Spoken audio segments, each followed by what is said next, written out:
Hello everybody, my name is Manan. This is the third and final video about renting an apartment in Estonia. In this video, I'm going to be talking about the fourth and final step about renting an apartment in Estonia. The first three steps were discussed in the first two videos. The first step was doing your homework. The second step was searching for an apartment, and the third step was going and visiting an apartment. In this part, we will be looking at the contract when you finally find something and you agree with it. So without much further wait, let's dive into it.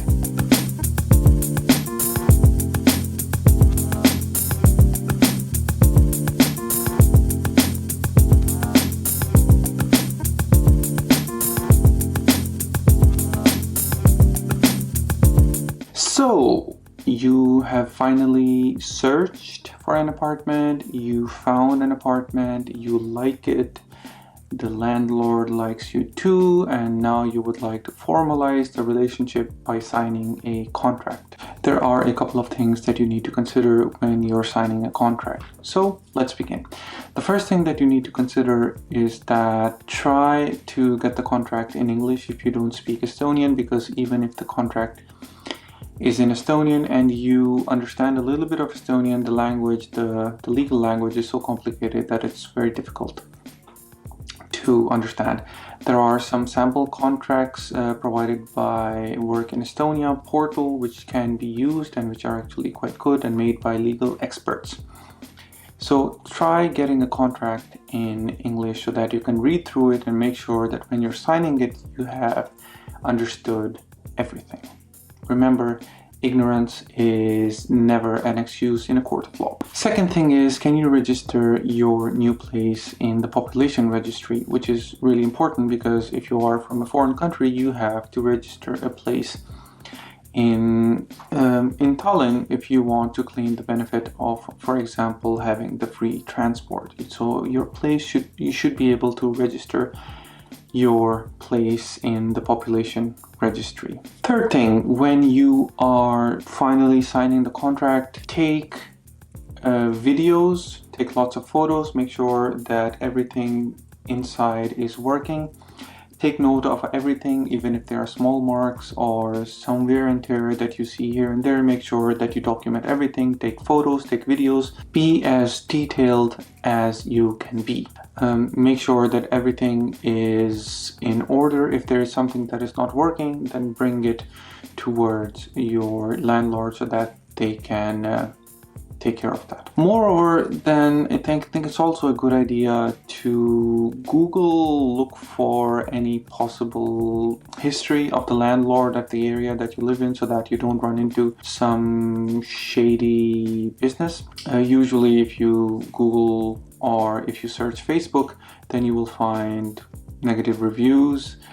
Because Estonia is quite small and here it's not really possible for anybody to stay hidden for very long because everybody knows everybody. And then if you dig a little, then you find if somebody is really, not a good landlord. So make sure that you Google and you search Facebook to get relevant information as much as you can. So do as much homework as possible. Now, the most important thing about your rental contract is that all the communal utilities, like anything that you need to pay, have to be listed separately in order for you to be obligated to pay them. So for example, there is something like remonti fund in Estonian, which means repair fund or renovation fund for the apartment building. Now technically the tenant should not be paying that because this is the cost that goes into the apartment building about renovation and these things. But if the landlord wants you to pay it, then it has to be specifically stipulated in the contract. Any communal cost that you have to pay has to be listed in the contract. It is obligated by law. So make sure that you understand every part of the communal cost that you have to pay and make sure that you ask for previous receipts or previous bills. Also important to understand is that how many people are living and if you have any pets, because the landlord should know how many people are living and who should agree to it, especially if you have pets, because pets is a well, let's say it's a very sensitive issue and it's usually not allowed, and it's very difficult for anybody to find a place if they have any pets for rental.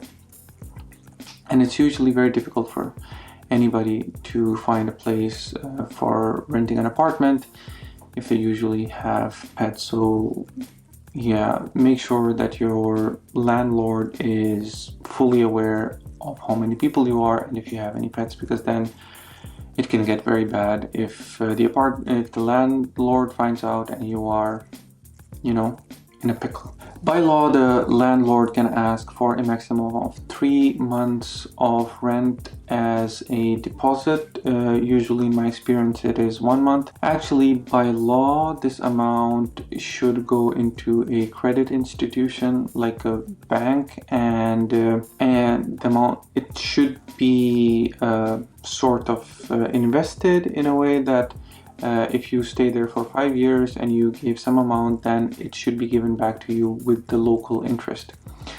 Usually it's not as tightly regulated, but it is something that you should definitely ask for because it is stipulated by law. About the rental duration, now there are two types of rental contracts. The first one is a fixed term and the second one is the non-fixed term. With the fixed term, it's usually 1 year, so within 1 year you cannot terminate the contract. The landlord cannot terminate the contract either. And for the unfixed term, you can terminate the contract by giving a specific amount of notice period in between. Usually that notice period is between 1 month and 3 months. So make sure that you know what kind of a rental contract you're getting into. Is it a fixed term or is it a non-fixed term? Usually what happens is that the rental contract is 1 year fixed term, and when that passes it goes into the unfixed term. So make sure that you know what kind of contract that you are getting into. Make sure that you know what is the notification period that you need to give your landlord if you want to move. So for example, if you want to terminate the contract, you have to give the landlord notice of termination. Usually that period is anywhere between 1 month to 3 months, but it can be stipulated in the contract. And make sure that you understand what exactly the time period is. If you move out before that contract, then you have to give the landlord the specific rent for that time that you took away. And then finally, once you sign the contract and everything, then some future communication, any communication that you have with your landlord, make sure that it is in written. Email is good, Facebook Messenger is fine as well. So make sure that everything that you agree with the landlord, all the communication is in written form, because verbal cannot usually be proven in the court of law. Also very important is the rent. So how would the landlord would like you to pay for your rent?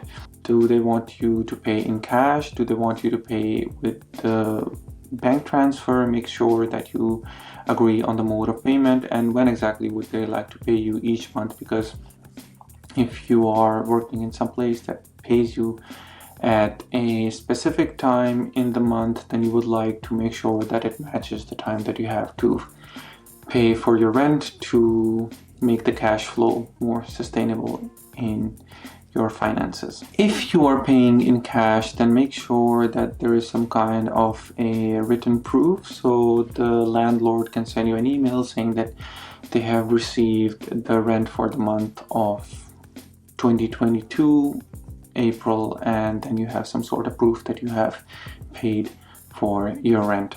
Also about subletting, so if you are moving away from your apartment for a while, for a few months, and you would like to sublet it to somebody else to get some money in return, then please make sure that you have a written agreement with your landlord and they know about it, because this subletting has to be written, has to be agreed in writing, so that you can do. Normally it's stipulated in the contract that you are not able to do that, but I think that you can discuss with your landlord if you're going away for some extended period of time that you would like to sublet it to somebody. please understand you will still be responsible for any problems or any damages that happen in the apartment in your absence. So anyway, that was all about the contract. I hope this series has helped you. This is very important. This is a point of so much worry for people who come to Estonia, and I hope that I have made some kind of a difference to make things a little bit easier for you and your family who is coming to this country. I would really appreciate if you tell me what more you would like to know, what more are the areas that you would like me to have more information on in this video series. As always, I wish you all the best. Take care and stay safe, and bye bye.